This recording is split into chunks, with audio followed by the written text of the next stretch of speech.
کبھی کبھی مجھے عورتوں کو ولیمے میں جاتا دیکھ کر ایک عجیب افسوس ہوتا ہے اور مجھے حیرت ہوتی ہے کہ اس کے بارے میں کوئی کیوں منہ نہیں کھولتا. گلا پھاڑ پھاڑ کے تو سب کہتے ہیں عورتوں کا مزار پہ جانا حرام ہے، لیکن کبھی کسی نے یہ بھی کہا کہ ولیمے میں بھی جانا حرام ہے؟ مولوی اپنے اجتماع میں بیٹھ کے چیختا ہے کہ مرد جا رہے شرک کر رہے، عورتیں جا رہے شرک کر رہی. یہ جو بکواس کرتے ہو نا، تو ذرا کبھی اپنی جماعت میں اس کو بھی تو کہو. مزار پہ جانا کیوں حرام ہوا؟ آبرو کے تحفظ کے لیے نا. مسجد میں جانا کیوں منع ہوا؟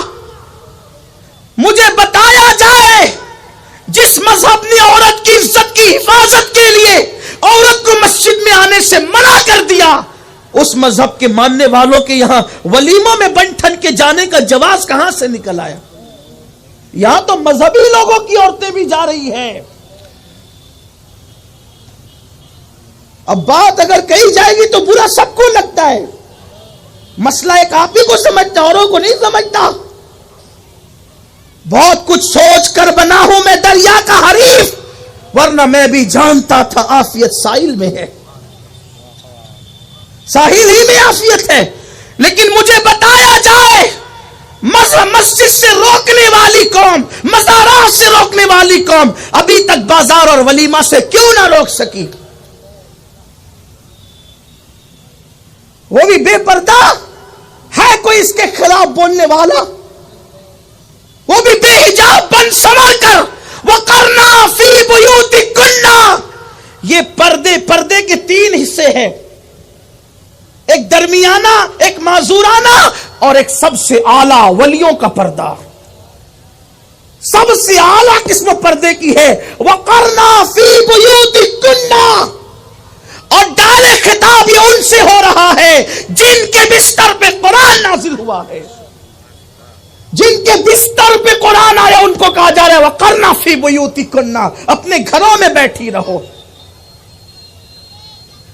مجھے شاید کوئی میری معلومات میں اضافہ کرے اس معاملے میں کہ رسول اللہ کے دور میں کوئی ولیمہ ہوا اور اس میں خواتین کی شرکت ہوئی ہو. کوئی ذرا اس میری معلومات میں اضافہ کر دے.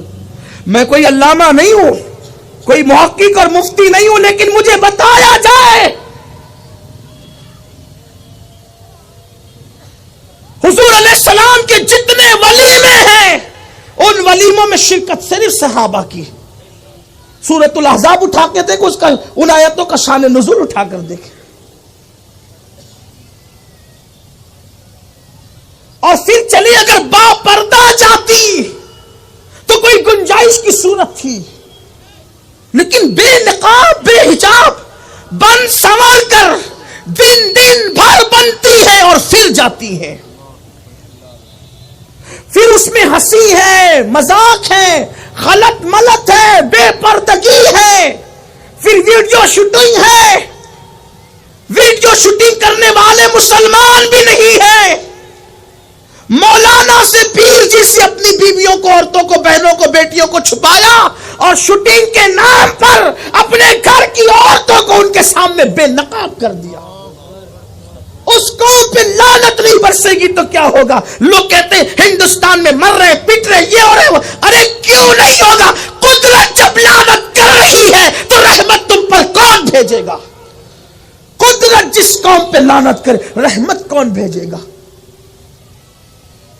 آپ جانتے ہیں یہ جو ناجائز اور حرام تعلقات کی لعنت شادی شدہ اور غیر شادی شدہ لوگوں کے درمیان قائم ہوتی ہے، اس کا سب سے بڑا اڈا اس وقت شادیوں کی محفل بن چکی ہے، نکاح کی محفلیں بن چکی ہے. ایک گھر سنورتا ہے، ایک گھر سجتا ہے، ایک گھر بستا ہے اور سینکڑوں گھر اجڑنے کی بنیادیں اسی ایک بسنے والے گھر کے درمیان پیدا ہو جاتی ہے.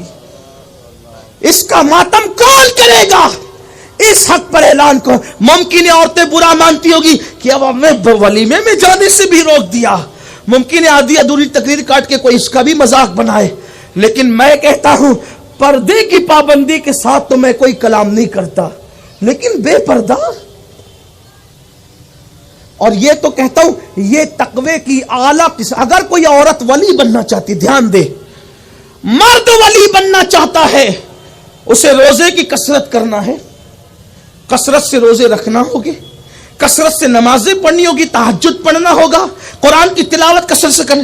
عورت کو اگر ولیہ بننا ہے اسے کوئی نفلی عبادت نہیں کرنا، صرف فرائض واجبات کی پابندی کے ساتھ اپنے گھر کی چار دیواری میں یہ سوچ کر کے قید ہو جانا ہے وَقَرْنَا فِي بُيُوتِكُنَّ، اللہ اس کو اسی وقت مقام ولایت عطا کر دیتا، اس لیے کہ اللہ کے رسول نے فرمایا، المعجم الکبیر کی روایت ہے، اللہ کے رسول نے فرمایا عورت سب سے زیادہ اس وقت اللہ کے قریب ہو جاتی ہے جب وہ پردے میں ہوتی ہے، اور قریب ہونے ہی کو تو ولایت کہتے ہیں، ولایت اور کس چیز کو کہتے ہیں؟